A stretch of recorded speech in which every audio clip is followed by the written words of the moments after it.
High, আজকে আমি বানাবো সুইট কর্ন স্যালাড বা সুইট কর্ন চাট। তো চলো শুরু করা যাক। প্রথমে আমি জলের মধ্যে একটু লবণ দিয়ে দিলাম। জলটা ফুটে উঠলে কর্নগুলোকে দিয়ে দিলাম।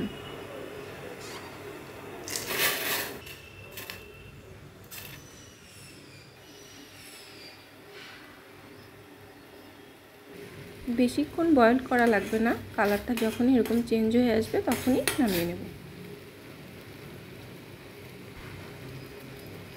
একটা স্টিমারের মাধ্যমে জলটা ভালোভাবে ঝরিয়ে নিলাম। এরপর আমি অ্যাড করব চপ করা পেঁয়াজ, কাঁচা লঙ্কা, টমেটো, শসা, কিছুটা ধনেপাতা কুচি দিয়ে দিলাম, চাট মশলা দিলাম হাফ টিস্পুন, সামান্য পরিমাণ চিলি ফ্লেক্স দিয়ে দিলাম, আর খুবই অল্প পরিমাণে একটু লবণ। কর্নটাকে বয়েল করার সময় আমি লবণ ব্যবহার করেছিলাম, ওই জন্য এখন খুবই কম পরিমাণে লবণ দিতে হবে। ব্যাস তৈরি হয়ে গেল আমাদের সুইট কর্ন স্যালাড। এটা খুবই হেলদি, ছোট থেকে বড় সকলে এটা খেতে পারবে।